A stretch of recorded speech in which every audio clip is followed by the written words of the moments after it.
আসসালামু আলাইকুম। ঘরে বসে ইংলিশ ফ্রি কোর্সে আপনাদের সবাইকে স্বাগতম।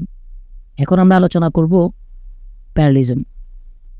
প্যারালিজম হলো একটি বাক্যে কনজাংশনের মাধ্যমে সমজাতীয় গঠন তৈরি করা, যেখানে কনজাংশনের আগে এবং পরে একই ধরনের শব্দ বা গঠন থাকবে। অর্থাৎ সহজ ভাষায় যদি আমরা বলি, তাহলে কনজাংশনের আগে এবং পরে একই ধরনের শব্দ বসাটাকেই মূলত প্যারালিজম বলে। প্যারালিজম মানে সমান, অর্থাৎ দুনো দিকেই সমান থাকবে বা একই থাকবে বা সিমিলার থাকবে, এটাকে প্যারালিজম বলে। অর্থাৎ সহজ ভাষায় যদি আমরা বলি, একটি বাক্যে কিছু কনজাংশন আছে, যেমন and, but, or, as well as, then, be verb, so as, as as, either or, neither nor, not only, but also ইত্যাদি ব্যবহৃত হয়।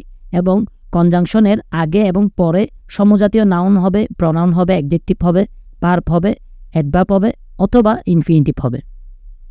এটাই মূলত প্যারালিজম। বেশ, আশা করি বুঝতে পারছো। প্যারালিজম হলো মূলত কিছু কনজাংশন আছে,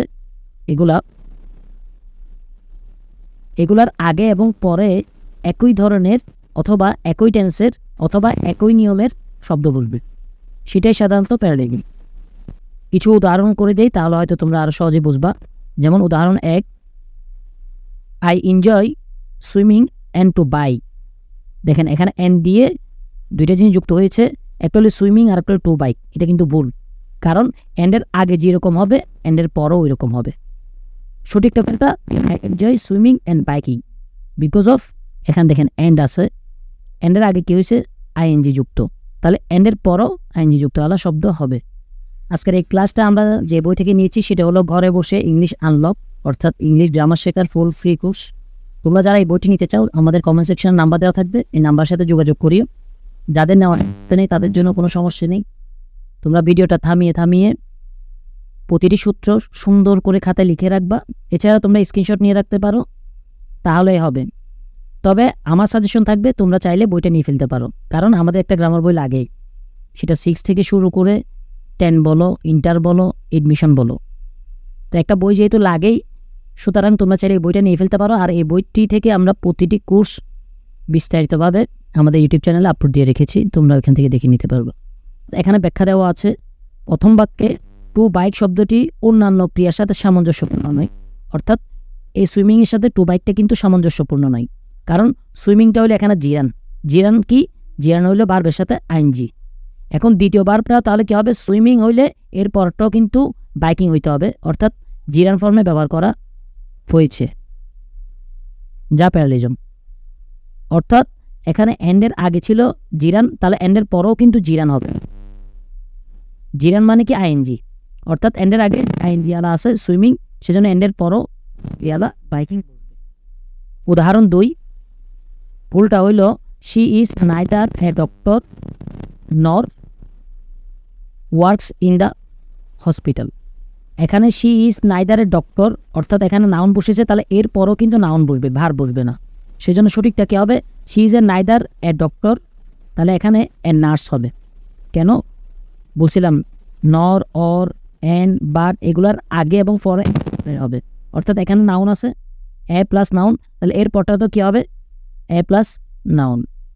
ব্যাখ্যাটা দেওয়া আছে এখানে, প্রথম বাক্যে ওয়ার্ক ইন এ হসপিটাল অংশটি নেইদার অংশের সাথে সামঞ্জস্যপূর্ণ নয়।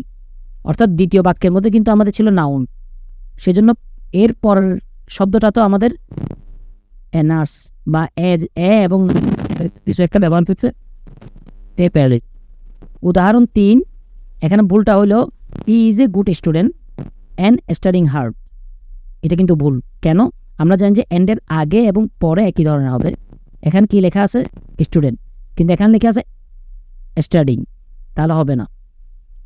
কেন হবে না, এন্ডের আগে এবং পরে একই ধরনের হইতে হবে। স্টুডেন্ট জিনিসটা কিন্তু নাউন, তাহলে এন্ডের পরেও কিন্তু নাউন বুঝতে হবে। আচ্ছা, সঠিকটা হলো he is a good student and a hard worker. কেন, যেহেতু এখানে নাউন আছে, সেজন্য এর পরটা তো নাউন বসেছে। ব্যাখ্যা, প্রথম বাক্যের মধ্যে স্টাডিং হার্ড অংশটি এ গুড স্টুডেন্টের সাথে সামঞ্জস্যপূর্ণ নয়। কেন, কারণ এখানে ছিল নাউন, কিন্তু এখানে আছে জিরান, অর্থাৎ ভার্বের সাথে আইএনজি। সেজন্য দ্বিতীয় বাক্যে উভয় অংশের সাথে ফেজ ব্যবহার করা হয়েছে যা প্যারালিজমকে বজায় রাখে। অর্থাৎ প্রথমটাতে যেহেতু ছিল সেজন্য দ্বিতীয়টাতে একই রকম রেখেছে। ওকে, উদাহরণ 4, she likes reading to dance and going to the gym. এটা ভুল। কেন ভুল? শি লাইকস এর পরে রিডিং মানে ভার্বের সাথে আইএনজি, তাহলে এর পরেরটাও কিন্তু ভার্বের সাথে আইএনজি হবে, অ্যান্ড এর পরেরটাও ভার্বের সাথে আইএনজি হবে। কারণ আমি বলছিলাম যে অ্যান্ড যুক্ত একটা সেন্টেন্সে প্রতিটা অর্থাৎ আগে পরের শব্দটা একই ধরনের হবে। যেমন এখানে ভার্বের সাথে আইএনজি, সেজন্য এর পরটা তো ভার্বের সাথে আইএনজি এবং এর পরটার সাথেও ভার্বের সাথে আইএনজি হবে, একই ফরম্যাটে হবে। কিন্তু এখানে কিন্তু রিডিংয়ের পরে কিন্তু দেওয়া হয়েছে টু ডান্স, যেটা এটার সাথে সামঞ্জস্যপূর্ণ নয় বা গোয়িংয়ের সাথে সামঞ্জস্যপূর্ণ নয়। কারণ আমরা বলেছিলাম অ্যান্ডের আগে এবং পরে একই ধরনের হবে, তাহলে এখানে গোয়িং আছে, এটাও রিডিং অর্থাৎ আইএনজি, এটাও আইএনজি, তাহলে এটাও কি হবে? আইএনজি হবে, অর্থাৎ একই ফরম্যাটে হওয়া। প্যারালিজম মানে সমান বা একই বা সিমিলার। তো প্রথম বাক্যে টু ডান্স শব্দটি অন্যান্য ক্রিয়ার সাথে কিন্তু সামঞ্জস্য নয়। দ্বিতীয় বাক্যে সবগুলো ক্রিয়া জিরান ফর্মে আনা হয়েছে, কারণ প্যারালিজম এটাই চাই। প্যারালিজম হইল সবাই একই ফর্মে হইতে হবে, যেটাই হোক সবগুলো একই ফর্মে হইতে হবে, অর্থাৎ এন্ডের আগে এবং পরে একই ফর্মেট হইতে হবে।